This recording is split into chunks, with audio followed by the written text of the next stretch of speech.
What you're saying is next year Penny starts drinking. Yeah, cooling. Quick, what do we need? One of those. Oh, that's not good. Yeah. Wow. So we're starting the 5 upgrades to Penny. Starting over.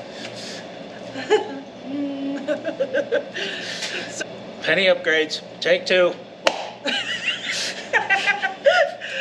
So this is the start of the 5 upgrades that we're going to do for Penny, non-maintenance pre-season. So yeah, there's some maintenance stuff we need to do to her, but these are fixes to problems that we experienced last year, or some upgrades that frankly I just want to have done. So parts have been mostly amassed, as you'll hear soon, but we're going to get started with the first one, and that is her electrical system. I had some problems with the electrical system on many trails this year. Had her alternator tested a couple of times. It's operating below spec. The battery's gone flat a few times. I'm pretty sure it's got some dead cells, needs to be replaced. So we're just going to take care of all of it. But we're also going to take care of it a lot in a level of overkill that may strictly not be necessary, but I wanted to do it anyway. So let's take a look at what we're going to do. He's down there. Oh, more power. Good idea. Okay, so we are starting with this bad boy right here. JS Alternators had an excellent sale on alternators at the holiday time, and even had some really cool deals on powder coating. So I have myself a powder coated copper alternator. Not that big a deal, right? Well, this bad boy is their 280 amp alternator, which is a monster compared to what she gets stock. So this alternator is going to require some heavier duty cabling. In comes K-Suspension out of Nampa, Idaho for that. Now Penny already has plenty of K-Suspension stuff on her, and I go back to them because they have amazing customer service. Very small company, but very responsive, and they just offer some really cool stuff. And in this case, they are offering an entire cabling kit that is custom made on order for the TJ. Now about their customer service, when I sent them the alternator that I was going to use, they automatically knew, oh, we need to upgrade some of these cables even further since this is a much bigger alternator than stock. And they did that for me at no extra charge. I really, really appreciate that.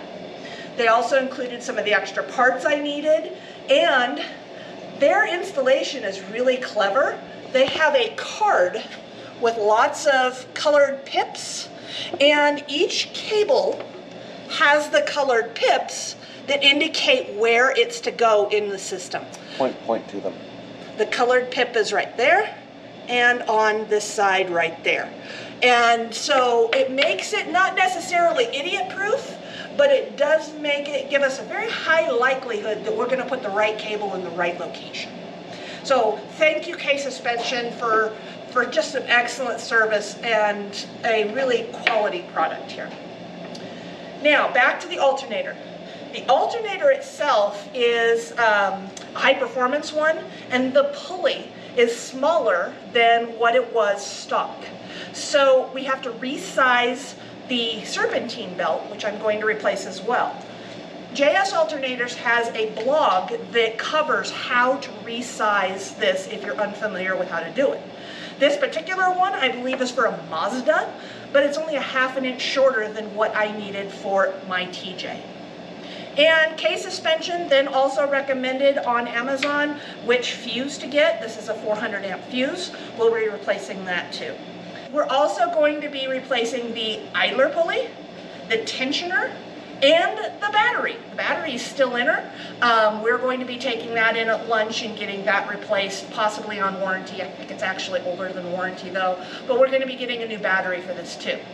And last but not least, we have a JA starter coming for her as well from Extreme Terrain. It's a high torque starter. Her bendix has been making a lot of noise, and with the clutch, you know, being a manual transmission, I sometimes kill it. restart, sometimes that bendix just makes a ton of noise. We're just going to put a brand new one in and complete the starter, alternator, and battery trifecta and have a basically brand new electrical system, start to finish. Got to start with teardown. Let's get down to that. So Penny has the extra fuse box that was added in an earlier project that kind of squishes things in the way. So it's going to take us a little bit to get the battery out, but that will be the first step. Oh, and Kenneth brings up another good point. We're not dealing with stock fenders here. We're dealing with high clearance fenders that curve into the engine bay. You'll obviously have a lot more room if you've got a standard TJ or LJ. But yeah, everything gets pinched a little tight with these particular fenders. These are JCR fenders. A little easier. One battery, expertly removed. All right, moving on to taking out the alternator. It's right in the middle. Oh, I see, I see, I see. And if that is not the right size, I'll get you the right size. Well, it went in. We're loose. Let go carefully. Careful. Yep. Let it snap. I got it. Okay, so I need to... Here we go. Yep, 6 ribs. Okay. So here. So you see I just barely fit my finger in there with it pulled tight. So yep, this one is the new one and it is shorter. You got it, you got it, you got it. Hold on.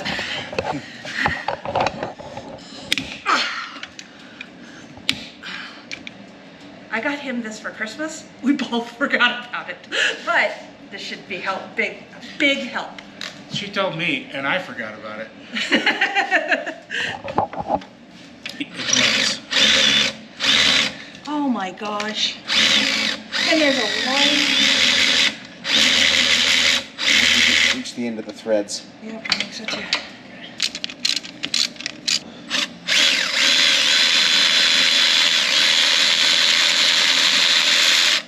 Okay, Got it.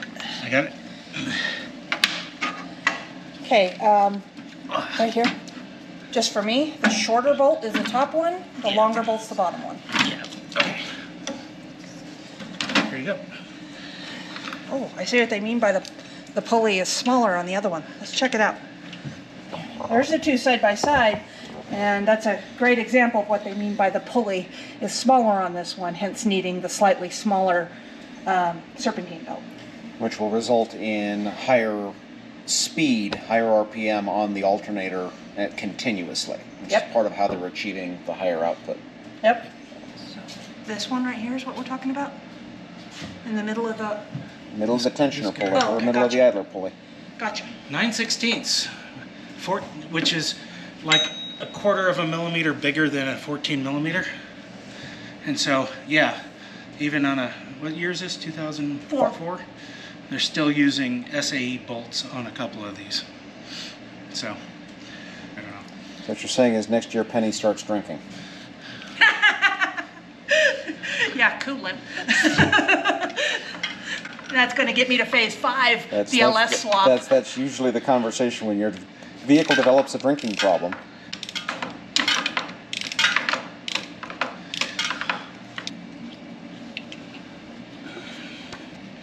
It's got a little retainer on it.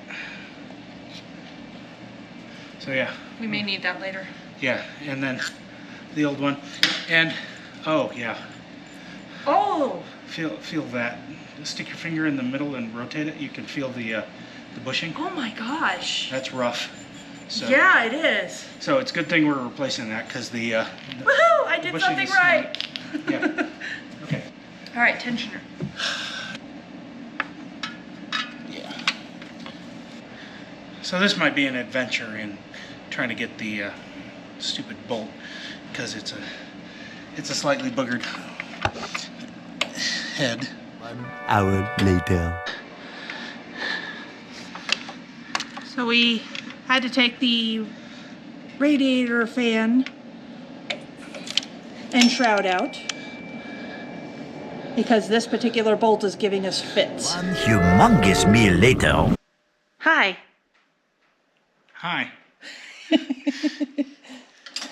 So starting to look at how this wiring kit goes together and mapping what goes where. In this case, we've got two cables with a yellow dot that are noted as needing to go to the power distribution center, the PDC. And starting to look at how the existing wiring comes into the PDC and what all is attached to it as we determine what needs to go and what needs to stay. So we start by disassembling. So we got a big bundle. So one of those goes from the battery directly to the fuse box. And then, one of those. oh, that's not good. Yeah. Oh, wow. That's impressive. What does that go to? Well, that's the question. We're gonna have to we're gonna chase figure those out where down. that goes. One of those has got to go to the starter, but well, where does the other one go?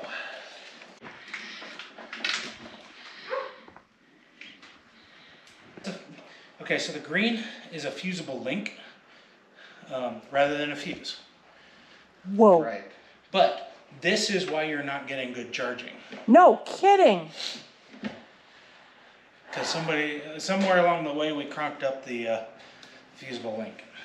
Well, I can't send this alternator back. It's customized. Well, So I'd say it's let's a go good ahead and upgrade let's go ahead and install it. Yeah, But damn, what a find. isn't there? Now, on the topic of cleaning up some of those connections, Yeah. some of those connections that are going directly to the battery. We've got a very ugly bundle to discombobulate, so we can get the starter cable Out of the bundle, the bundle. Although and the grounds probably, because we have ground wires. we have ground wires, and the ground wires, one goes, well, like two of them connect to the battery. The other end of one is the firewall. Okay. So this is red block. So one goes to the block and the other one goes to the firewall. Yeah. So that makes perfect sense. Nice thing is that we can take all these and attach them to this bolt. We could even get a bigger bolt, longer bolt. Yeah. And that way they're not right on the crimp bolt, which makes using the crimp bolt real hard. Right. So yeah, I think we need to clean that up enough to get the other wiring out at least. Yeah. And then we'll get it from there. And we'll go from there. And since a lot of this cleanup is custom to Penny, we'll get that taken care of and bring you back. So in looking at this, copper goes to the alternator on the sticker here, or on the card. So this is the alternator wire, and this is the old alternator wire. Compare the size of these two. Holy cow, this one is really, really beefy. Roy came down below to strip harness. There's just a lot more room down here. And he's headed for the starter wire too, so. Meanwhile, one-armed Jack over here. He's doing his best to put a wiring harness together. This is just following color codes on what goes where.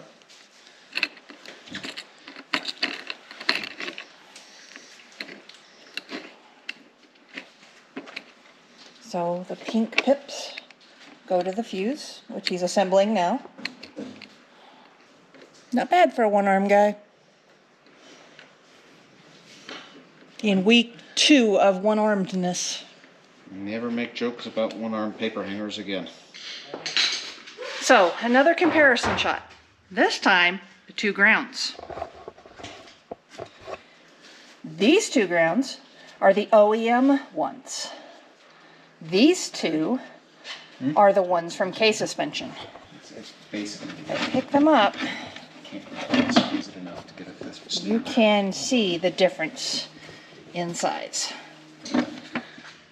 So yeah, we got our heavy duty cables with the 400 amp fuse, standard high amp automotive. 400 amp, you said? 400, yeah, Yeah. as recommended by K-Suspension. Yep. So yeah, we should be able to run a welder off this. You know, I need to win one now at the Easter Jeep Safari raffle night. Yeah, You hear that, Premier Power Welders? I need a welder. All right.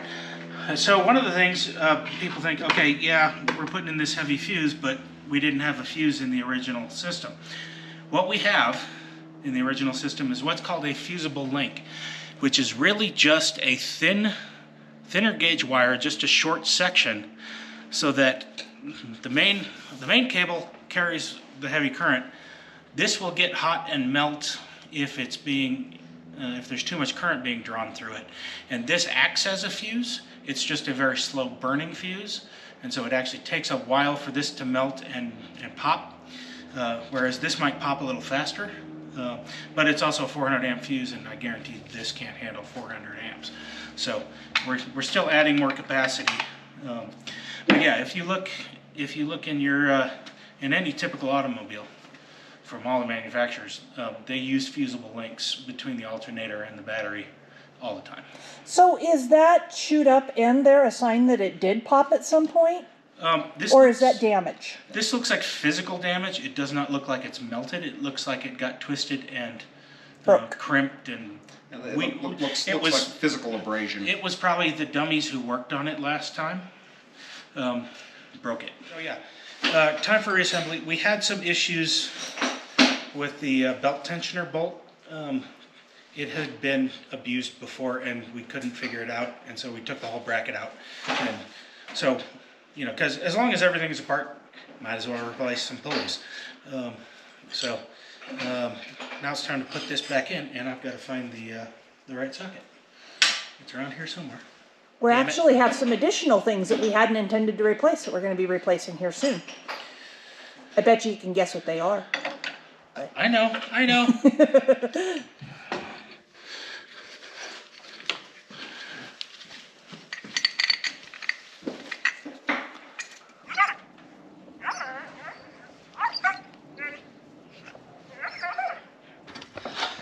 So what Roy's putting together now happens to be another product from K-Suspension that I have on Penny. This is the Viper mod. And which, when properly installed, as you can see, blocks the bolt for the alternator. Yep, that's why it was undone here. Now, I just gotta see, where is the other... Did we break the tab off? Where? Oh my gosh, I think he did. It broke off. Just a little anti-seize. Happens to be copper. Look, they match. Yeah, so steel bolt, aluminum bracket, a little anti-seize will keep the threads from galling, making it easier to get apart down the road. But yeah, new alternator, in for the old. And you gotta maneuver around hoses, and then get it all lined up, and it is a snug fit. Long bolt on the bottom, short bolt on the top. Come down. Whoops, too far.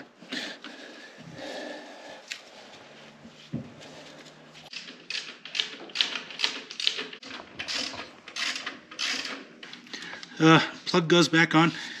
There is a little retainer for the wire in the bracket, and if yours is still surviving, then you can have it hold on. Now, Copper goes to the alternator. so this comes with a new nut, and it's a flanged serrated nut, Oh, fun. so that is kind of a locking feature. And it is a copper nut, if you look at it. It's not a steel nut, Yeah. which is good for electrical. We'll put it on our bin of... It's a copper-plated steel nut. Copper-plated steel nut. Because the magnet... Because copper's not magnetic. That's going on there. But that's going to help determine where our fuse goes. And actually, that might be a little bit too small and needs to get hogged out just slightly. Well, they didn't know they were putting it on a JS alternator. Let's see how it fits on a stock alternator. Presumably that fits on the stock. Nope. It doesn't. So So yeah, this fitting is just slightly too small. that's all right. We know what to do with it. We'll drill it out. Okay. Let's see how it fits on this one.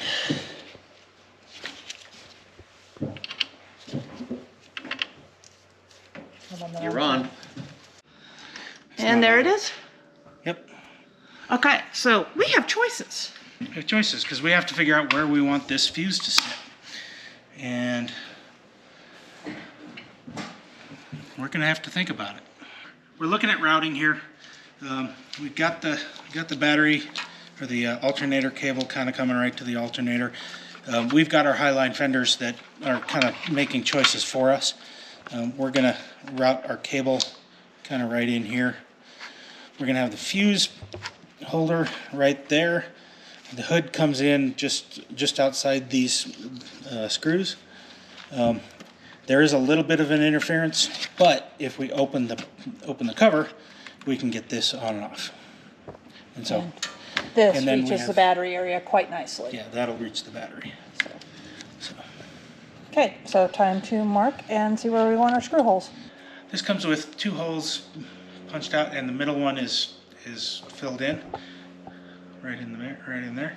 And so we're going to use a step bit to drill that out. And Perforate our tire. You know, I'd rather you didn't. oh, you never let me have any fun. Not one single bit of fun. So drilled out a slightly larger hole Okay. and dropping it through. Okay. All installed. Installed. Yay! Success. And the crowd rejoiced. And there was much rejoicing. Yay. I need an extra hand. We're 3. I was making a Kenneth reference. Oh, I didn't think you were after the 6-fingered man. Washer. Lock washer.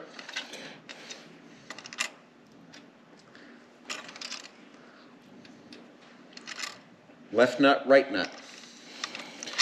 Don't do it backwards. Speaking of doing it backwards, I'm going to set this up so that it's easy to get the fuse out. Should the need for the fuse to come out arise? Without having to take the Whole thing whole apart. thing apart. You know, I think it was supposed to be that way. I just had it backwards so that it would swing out into the box. Which, Oh, I get your point now. see, I'm an engineer. I can figure these out. Said no one ever. We want to make sure that these are basically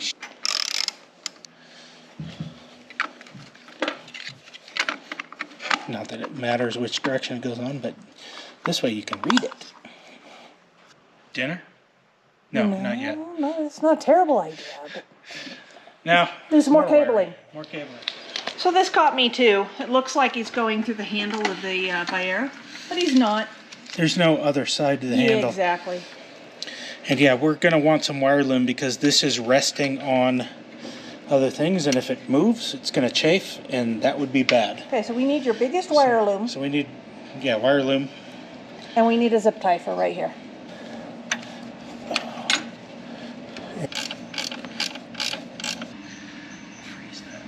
Okay.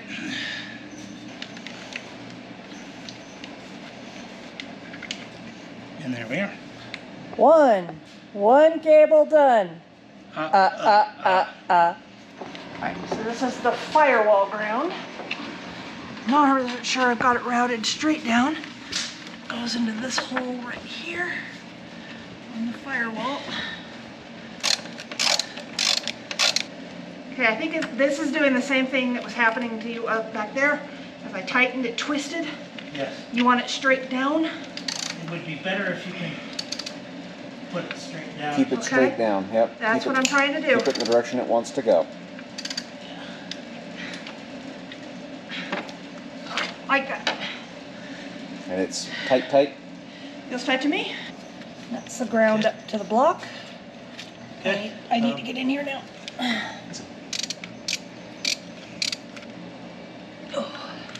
Okay. All right.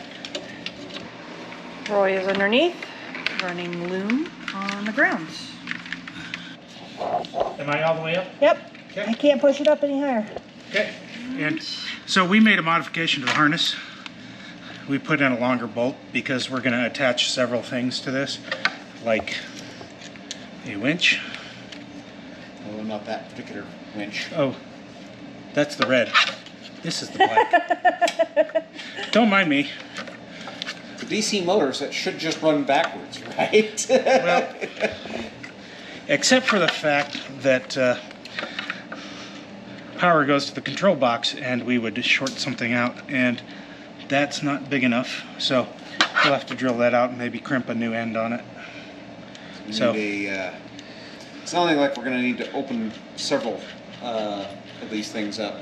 yeah, I actually have a whole kit full of extra terminators that are oversized for stuff like this. Yeah. So if we need to do the right size, we can do Right. it. Well, and I mean it's just a 3/8 bolt, so we just run a 3/8 drill bit through those things. And And then I'm just gonna hook that there so it doesn't fall. Yep.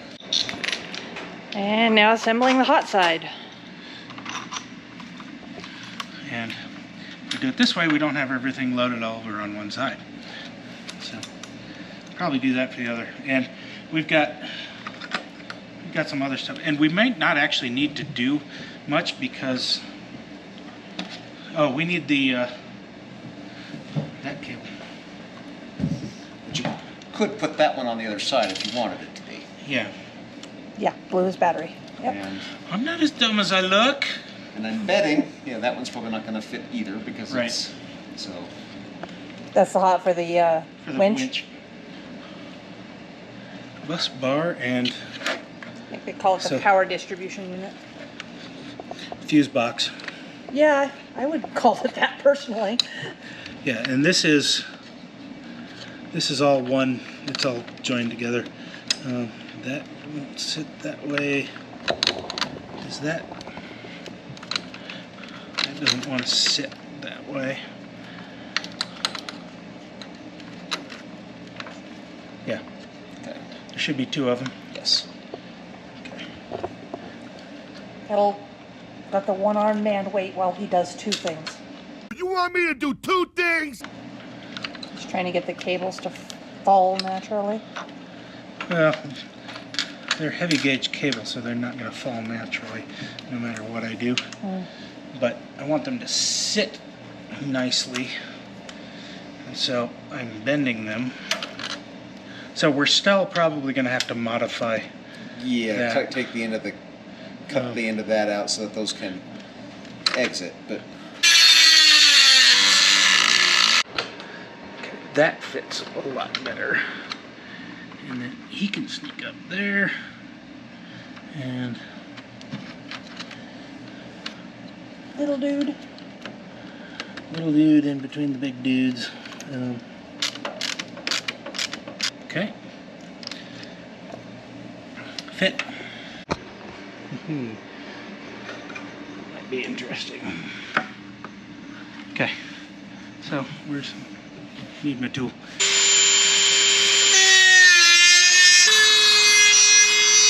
So the original piece was this nice bracket.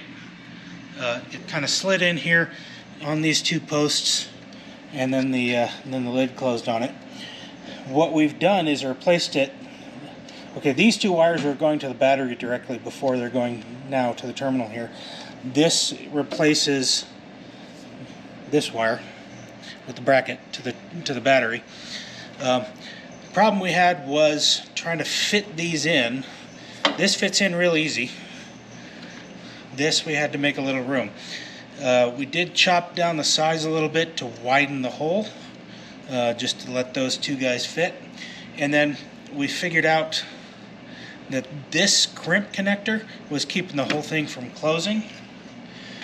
We also kind of cut out the end on this so that the wires can come straight out, and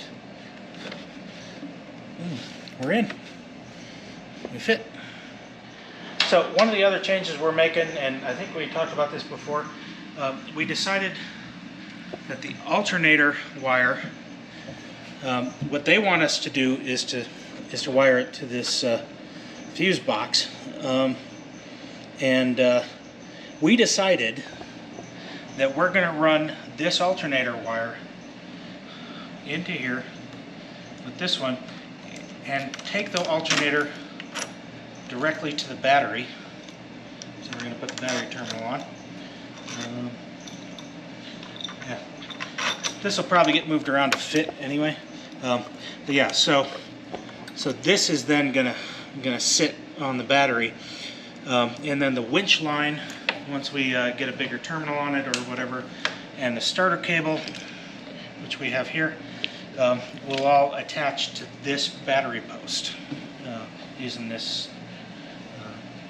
piece here. And so we're modifying the way they intended for us to set it up, but especially with the high amp alternator, we want most of the juice going to the battery. It's kind of pointless to have this big of a cable to recharge the battery when it has to jump through this littler, smaller cable. And so power can come from the alternator and then goes to the fuse box instead of going to the fuse box and then to the battery.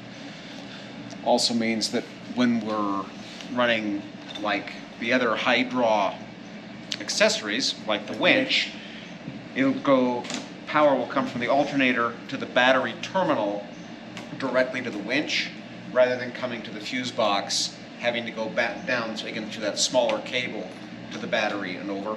So it's basically running the big cable all the way to the battery with smaller cables coming off the battery. And this cable, this smaller cable, is still bigger than the factory cable, and so any power going through to the fuse box is not going to overload this cable by any means. Right. Even with our extra stuff being tapped right There. Yeah. I tell you what, working with this cable, you just slowly start to memorize this little, this key here. And pretty soon you're looking at it, you know exactly where things go. It doesn't take much time at all to figure out. Green dot, It goes. starter. Yep. True. So at this point, we're at an impasse.